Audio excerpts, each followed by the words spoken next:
Good morning. Everybody knows the people with us today. Dr. Jim Malatras from my right, Dr. Howard Zucker, Health Commissioner. To my left, Melissa DeRosa, Secretary to the Governor. To her left, Robert Mejica.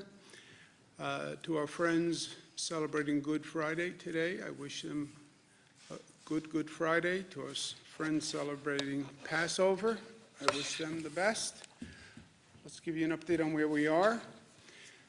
To use an overused term, we are cautiously optimistic that we are slowing the infection rate. That's what the numbers say. That's what the data suggests to us. Change in total hospitalizations is down, not relative to yesterday, but when it's averaged, the three-day average on the hospitalizations, you see a dramatic decline in those numbers, and that's obviously very good news. Change in ICU admissions is actually a negative number for the first time since we started this intense journey. That means there are fewer people in the intensive care unit statewide than there were. And again, that's the first time we've seen a negative number, so that's good. The three-day average of that is down. Change in intubations is a little tick higher than it's been in the past few days, but it's still overall down. The three-day average is also down. The bad news is we continue to lose a tremendous number of lives and endure great pain as a state. 777 lives lost. I understand intellectually why it's happening. It doesn't make it any easier to accept. What's happening is the number of people who came in 2 weeks ago when we had those very high hospitalization rates. Either you get treated and get better and get discharged, or you stay in the hospital and probably wind up on a ventilator, and the longer you're on a ventilator, the less likely you will come off the ventilator. And that's what's happening now. These lives lost are people who came in at that height hospitalization period, and we're losing them. The number is lower than yesterday for those who can take solace in that fact. As someone who searches for solace in all this grief, the leveling off of the number of lives lost is a somewhat hopeful sign. The number of total lives lost, 7,844. For people, just to put this in perspective, I lived through 9/11, as many New Yorkers did, who are of somewhat advanced age. And I believe 9/11 was the worst situation that I was going to deal with in my lifetime. And to put it in perspective, 2,753 people lost their lives on 9/11. We're at 7,844. So in terms of lives lost, that this situation should exceed 9/11 is still beyond my capacity to fully appreciate, to tell you the truth. We've been watching a spread to the suburban communities around New York City, Nassau, Suffolk, Westchester, Rockland. That seems to have stabilized. We have a couple of hot spots in Suffolk County that we're watching. But overall, we've been very aggressive in the suburban communities in jumping on those hot spots, and the percentage of growth in upstate New York and the suburban areas around New York City has basically been stabilized and flat, so that's good news too. So overall, New York is flattening the curve, and we have to flatten the curve because when they showed us the projection models of what the statisticians projected the curve would do, we have no capacity to meet those projections. In other words, Columbia University, who was projecting the highest caseload, said we needed 136,000 hospital beds in New York City when we started, which was just several weeks ago. 136,000 hospital beds in New York City. We only have about 33 to 36,000 hospital beds in New York City. So that was obviously distressing, to say the least. McKinsey had projected we would need 110,000 hospital beds. They had a second scenario, which they considered their moderate scenario, which was 55,000 hospital beds statewide. And again, we didn't have that capacity, even on the moderate scenario. The Gates-funded IHME suggested we needed 73,000 beds. We didn't have that either. So none of these projections were in any way comforting to us. The actual curve is much, much lower than any of them projected.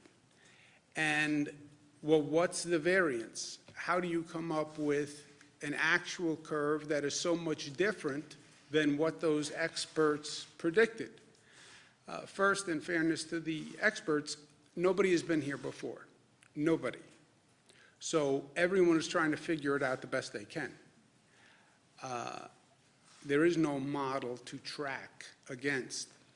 Second, the big variable was, what policies do you put in place? And the bigger variable was, does anybody listen to the policies you put in place, right? I'm governor of the state of New York. Yeah, you can announce a policy. That doesn't mean anyone is going to follow it. You can announce a policy, we're going to close down all businesses, everybody must stay home. And if people don't follow it, or they don't take it seriously, or they believe you're being premature, or you're being political, they wouldn't follow it.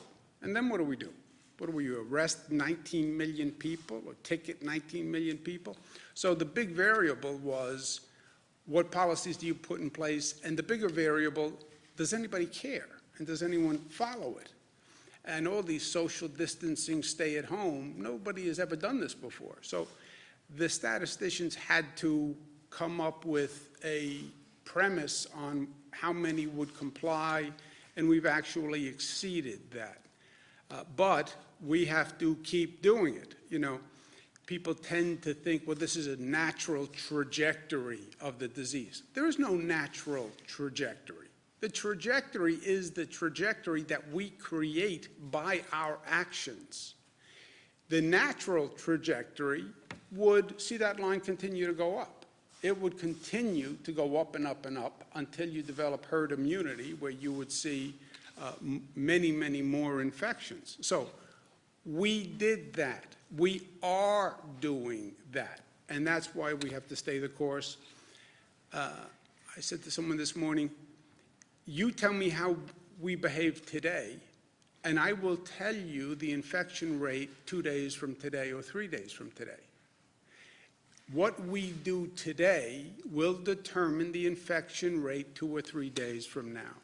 So what we're doing is working, stay with it, even though it is a grind and even though it is difficult, we have to stay with it. We have to stay with it operationally on our hospital system, where we're coordinating statewide in what we call the surge and flex system.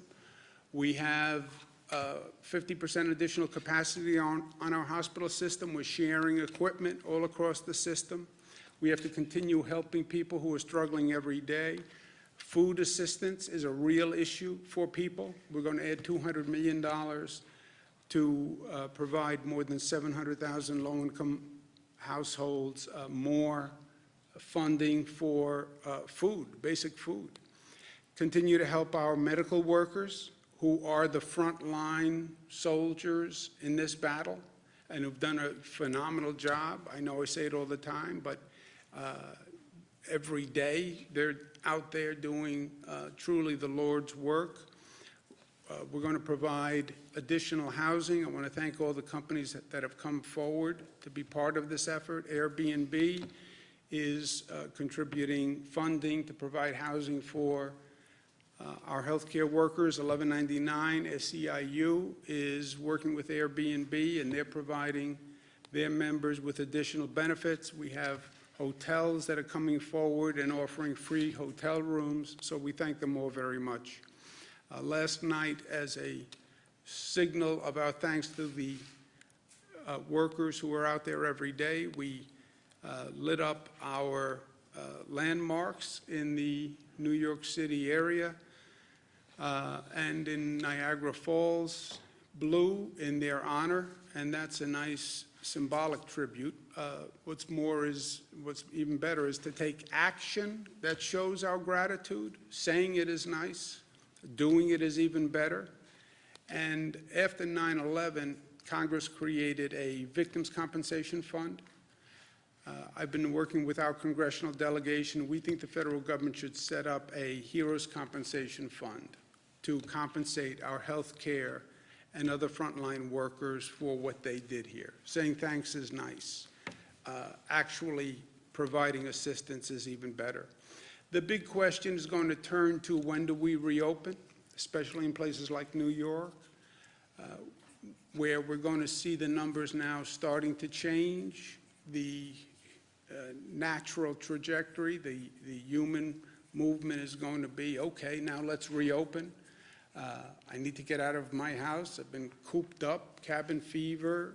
I need funds. I have to work. And that's going to be the next question, next issue that we have to deal with. What I say on that question, again, none of us have been here before, so let's learn from what has happened so far, and let's learn from what we have been seeing over these past few months, so it informs what we're doing going forward. First of all, the key to reopening is going to be testing. I've said that from day one. It's not going to be a light switch where you flip this economy like you flip a light switch. It's not going to be everybody goes back next Thursday. It's not going to happen that way. It's going to be a gradual, phased process, and it's going to be reliant on testing. Testing of antibodies, testing for diagnostic results, and testing on a scale that we have not done before. Now, New York State has been very aggressive on testing, and our state lab has been very aggressive on testing. Our state lab is now developing an antibody test, which is a fast and not invasive test. Right now, the State Department of Health can do 300 tests a day. By next Friday, they'll be able to do 1,000 tests, 2,000 tests the following week. That's great. Sounds like a lot, but 2,000 tests are still a drop in the bucket. And I'm proud of how New York has advanced on testing. You look at how quickly New York State has moved on testing and how many tests we have done. We've done a higher percentage of tests in New York State than other countries have done. And New York State far exceeds what this nation as a whole is doing on testing. Even with our high capacity and high performance on testing, it's still not enough. It's not enough if you want to reopen on a meaningful scale and reopen quickly. So the testing front is going to be a challenge for us. Well, why can't New York just develop more tests and do more testing? How do we get New York State Department of Health to scale? That's an issue that we've been working on. It's harder than it sounds. You need certain reagents so you can do the testing. You need certain materials so you can do the testing. And it's very hard to get these reagents, right? You're in a situation where countries all across the globe are trying to do the same thing. Federal government has something called the Defense Production Act, DPA, they call it, which I've been saying from day one is a very powerful tool for the federal government to use when they need to secure a product in the defense of this nation. This is in the defense of this nation. The federal government has used it effectively. They've used it in this situation more as a point of leverage than anything else, basically saying to a company, you know, we need you to do this. We do have the Defense Production Act that we could use, but we need an unprecedented mobilization where government can produce these tests in the millions. New York State Department of Health is doing several thousand. We have 9 million people we want to get back to work. You need more than several thousand tests per week if this is going to happen anytime soon. Private sector companies on their own, I don't believe, will be able to come to scale. We're working with the private sector companies. They have the tests, but they don't have the capacity to come to scale. You're going to need government intervention to make that happen. And the federal government is in the best position to do that. New York State offers to be a full partner with the federal government. We do have the largest number of cases in New York. New York is an economic engine. I can't do it as a state. If I had a Defense Production Act in the state, I would use it. I would use it. I don't have that tool. The federal government does. Any way we can partner with the federal government to get these tests up to scale as quickly as possible, we are all in. I like to operate as a coalition with New Jersey and Connecticut because we are the tri-state area. I've spoken to Governor Murphy of New Jersey. I've spoken to Governor Lamont of Connecticut. They would join in a testing coalition. So I asked the federal government if you are willing to step in and use the federal powers. New York State, New Jersey, and Connecticut would partner with the federal government, and let's get the testing up to scale quickly so we can start to build that bridge to reopening the economy. Second, on reopening, you need a federal stimulus bill. You need a federal stimulus bill. They've passed a couple already, but you need a fair federal stimulus bill that is not a political pork barrel bill, right? You know where the cases are. You know where the need is. I understand the political dynamics of the U.S. Senate, but this is not a time to be passing bills that really are to make sure your home state gets enough funding. That's not what this is about. This is about helping the country come back and focusing on the need. When I say the bills were unfair to New York, the past bills, it's not because I'm just advocating for New York. Look at the need. Look at where the cases are. Look at where the damage has been done. The federal government is trying to address that damage. You know where it's been done. Look at the chart on where the cases exist. Look at the number of deaths, the number of cases, the number of hospitalizations, and help those places come back and come back quickly. That's what the stimulus bill is supposed to be doing. Also, let's make sure we're learning from what we just went through and are going through, okay? Because there are lessons that I think we all should be aware of over the past few months. And before you take a step forward, let's make sure we know what we're stepping into. A question that I've had from day one, and when you look back at this, where were the horns that should have been triggered back in December and January? Where were the warning signs? Who was supposed to blow the whistle? The president has asked this question, and I think he's right. The president's answer is the World Health Organization should have been blowing the whistle.